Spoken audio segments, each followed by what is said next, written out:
কারণে আমি চাইবো দুনিয়ায় আপনিও আর 100 বছর পরে থাকবেন না, আমিও থাকবো না। কি হবে? এখানে নতুন মানুষ এসে এই জমিন চাষ করবে।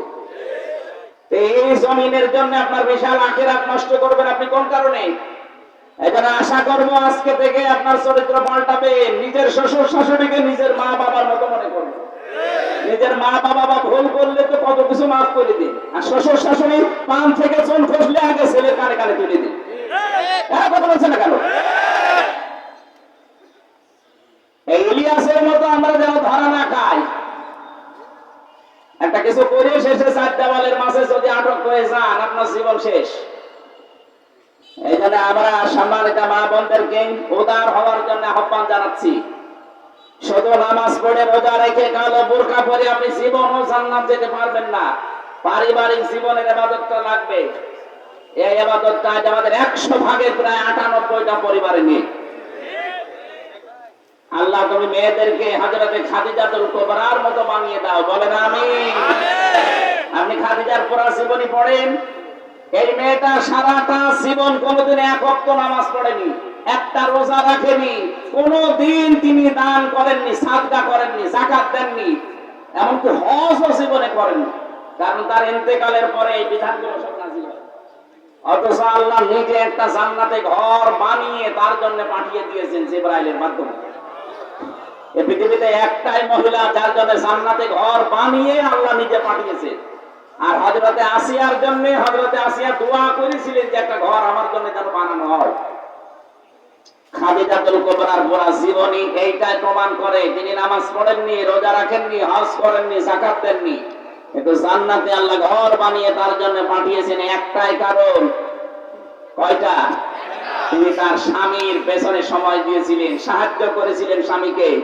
স্বামীকে তিনি খেদমত করে খুশি রেখেছিলেন। আর আপনি আপনার কারণে হাজারো স্বামী মানসিক রোগী হয়ে যায়। চাচা এরশাদ ছিল, কি যে করেছে, যদি আইন পাস করে যেত যে নারী নির্যাতনের জন্য যদি মামলা হয়, পুরুষ নির্যাতনের জন্য মামলা হবে। এখানে পুরুষ নির্যাতনের শিকার আমরা অনেকে আছি না? এমন মানুষও বসে আছে বোর হাতে মার খায়। হাত তোলেন তো কারা খান?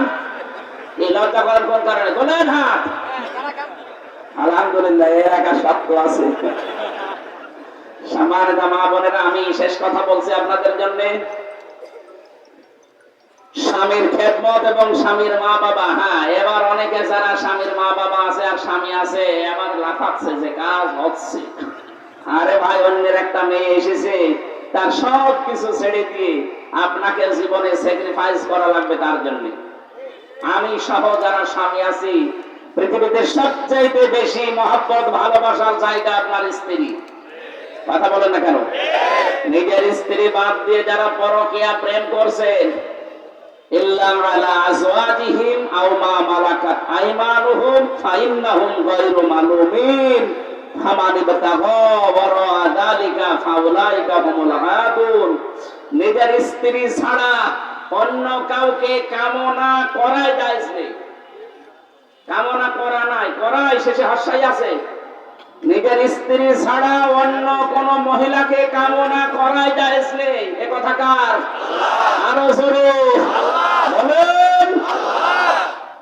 অথচ কত মানুষ এখানে আমি জানি পরীক্ষা করেন এখন নিজের ভাবির সাথে লাইন, প্রতিবেশীর স্ত্রীর সাথে লাইন, বিবাহিত মেয়েদের সাথে অনেকে লাইন করে বসে আছে, এমনকি মোবাইলে গল্পও করে। এই মুহূর্তে নাম্বার ডিলিট করা লাগবে যার ভাবির সাথে লাইন আছে, প্রতিবেশীর স্ত্রীর সাথে। আর বিবাহিত মেয়েদের সাথে কারো লাইন থাকলে এখনই নাম্বার ডিলিট করেন। এটা কবিরা গুনাহ হচ্ছে, একেবারে সরাসরি কবিরা গুনাহ। কারা কারা ডিলিট করবেন হাত তোলেন তো। এই দাঁড়িয়ে দেখি আপনার মোবাইল, দেখি কার সাথে আপনার লাইন আছে দেখি।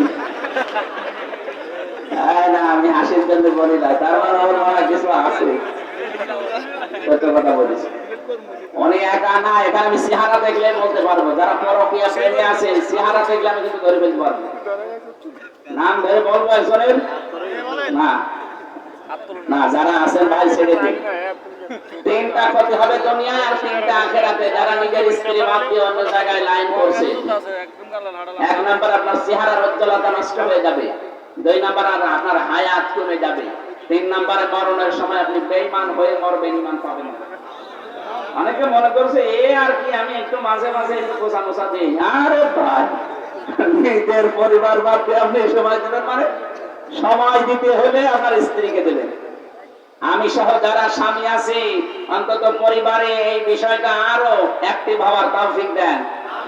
নাই তো জীবনে হঠাৎ করে কালো অন্ধকার ওই ইলিয়াস জল্লাদের মতো যদি নেমে আসে, ওর 17 বছর বিদেশে, 30 বছর ছেলে, আরো 20 বছর 25 বছরে হয়তো জেলখানায় গেছে, বলেন ওর জীবন আর কি থাকবে? বের হয়ে কি করবে? আর অথচ খুব বড় ঘটনা, ছোট্ট একটা ঘটনার কারণে জীবনটাই শেষ। আমাদের যেন এরকম কারণ না হয়। মেয়েরা হচ্ছে বাঁকা হাড়ের তৈরি, ওদেরকে যা করবেন ওই বাঁকামি করেই করা লাগবে। সোজা করতে যাবেন, শেষে হয় বিষ খাবেন, আর গলা জড়ে দেবেন, আর বলবেন আমার তালাক দিন। এই জন্য যেভাবে চলতে চায়, ইসলামের বাইরে যাওয়া যাবে না। আল্লাহ আমাদের তৌফিক দিন, বলেন আমিন।